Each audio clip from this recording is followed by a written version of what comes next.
Hello বন্ধুরা, আজকে আমি বানাবো নরম তুলতুলে ডিমের পরোটা। মাত্র 5 মিনিটে আপনিও বানিয়ে নিতে পারবেন এই ধরনের নরম তুলতুলে পরোটা। সকালে টিফিনের জন্য এটা খুবই টেস্টি খাবার। আমি কিভাবে বানাচ্ছি দেখতে থাকুন আমার সাথে। ভিডিওটা শুরু করছি। সবার প্রথমে এখানে আমি একটা আলু নিয়ে নিয়েছি আর গ্রেটারের মাধ্যমে এটাকে ভালো করে গ্রেট করে নেব, যাতে সবকিছুর সাথে ভালো করে ফাইল করে নিতে পারি। ততক্ষণ ভিডিওটা দেখতে থাকুন। এইভাবে করলে খুব সহজেই আলুটা সেদ্ধ হয়ে যাবে এবং সবকিছুর সাথে ভালো করে মিশে যাবে। সেজন্য এরকমভাবে আমি করে নিচ্ছি। এটা খুবই সহজ এবং তাড়াতাড়ি হবে।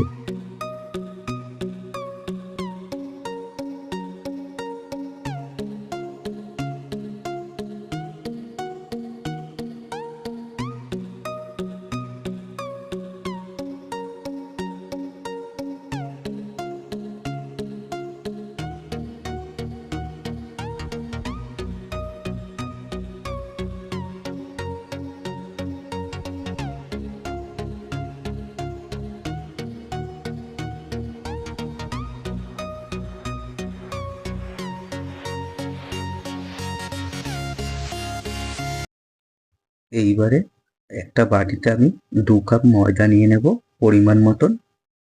আপনারা চাইলে এর চেয়েও বেশিও নিতে পারেন। আর তার সাথে নিয়ে নেব আমি একটা ডিম। যেহেতু আমি অল্প করব তাই একটা ডিমই এখানে আমি ব্যবহার করব। তার সাথে হাফ চামচ নুন এবং হাফ চামচ জিরের গুঁড়ো আর হাফ চামচ হলুদ আর হাফ চামচ কাশ্মীরি লাল লঙ্কা। তার সাথে নিয়ে নেব কেটে রাখা আলুটা, পেঁয়াজ আর কাঁচা লঙ্কা।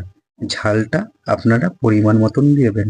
এখানে আমি ঝালটা একটু বেশি দিচ্ছি কাঁচা লঙ্কার। এইবার এটাকে ভালো করে মিশিয়ে নিতে হবে। এটা ভালো করে মিশিয়ে নেওয়ার পর এর মধ্যে আমি একটু পরিমাণে জল দিয়ে ভালো করে এটা পাতলা করে একটু মেখে নেব। মনে রাখতে হবে যে জলটা যাতে বেশি পাতলা না হয়ে যায় আর বেশি ঘনও যাতে না হয়ে যায়, সেজন্য পরিমাণ মতন ভাবেই করতে হবে, যাতে পরোটাটা গোল হয় এবং সবকিছু ভালোভাবেই হয়।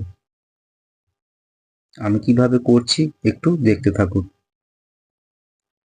দেখতেই পাচ্ছেন আমি একটু জল নিয়ে নিয়েছি পরে।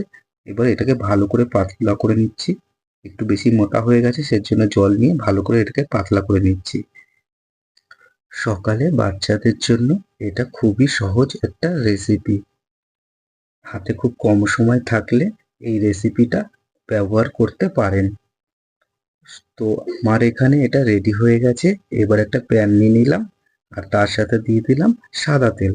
আপনারা চাইলে সর্ষের তেলেও এটা করতে পারেন। এইবার দিয়ে দিলাম মেখে রাখা ময়দাটাকে। পাতলা করে এটাকে দিয়ে দিতে হবে। আর মনে রাখতে হবে গ্যাসের আঁচটা একটু কম হলেই ভালো হয়।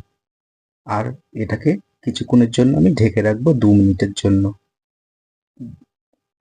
2 মিনিট হয়ে গেছে। এবার ঢাকনা খুলে আমি দেখে নেব। এবার এটাকে উল্টে পাল্টে ভালো করে ভেজে নিতে হবে। এটাকে তেলে না দিলেও হবে, এটা খুবই কম তেলেই হয়ে যায়, খুব একটা বেশি তেল লাগে না।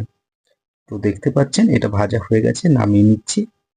আবার একটু তেল দিয়ে দিচ্ছি এবং দিয়ে দিচ্ছি মেখে রাখা ময়দাটাকে। আবার আপনারা চাইলে একটু বড়ও করতে পারেন, আবার ছোটও করতে পারেন, সেটা আপনাদের উপর। আমি এখানে একটু ছোট ছোটই করছি এবং পাতলাই করছি, যাতে একটু তাড়াতাড়ি এটা ভাজা হয়ে যায়। আবারও সেই একই পদ্ধতিতে আমি এটাকে ঢেকে দেব। কিছুক্ষণ ঢেকে রাখার পর আবার এটাকে উলট পালট করে নেব এবং এটাকে ভালো করে ভেজে নেব। এটাও ভাজা হয়ে গেছে। এবার এটাকে নামিয়ে নেব। এরকম করে আমি প্রায় সবকটা পরোটাই ভেজে নেব। আর নতুন বন্ধু হয়ে থাকলে অবশ্যই লাইক আর সাবস্ক্রাইব করতে ভুলবেন না। আর ভিডিওটা আপনাদের কেমন লাগছে, যদি ভালো লেগে থাকে আপনারা একবার ঘরে ট্রাই করতে পারেন। আর ভিডিওটা ভালো লাগলে লাইক করতে ভুলবেন না। তো ভিডিওটা দেখতে থাকুন, আমি সবকটা পরোটাই ভেজে নিচ্ছি এইভাবে।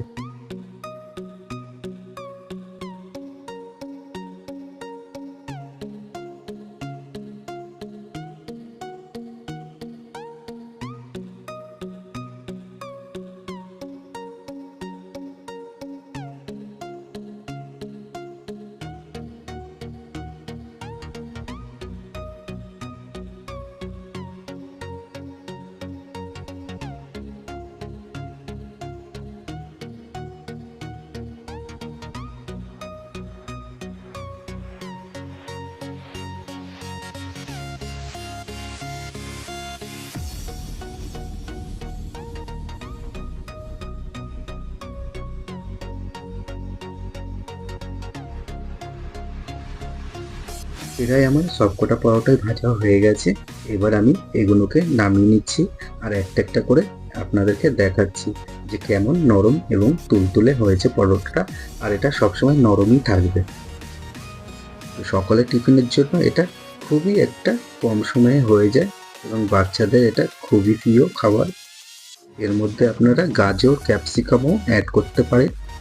তো ভিডিওটা কেমন লাগলো আপনারা একবার ঘরে ট্রাই করে দেখবেন। ভিডিওটা এখানেই শেষ করছি, দেখতে থাকুন পরের ভিডিও। নমস্কার।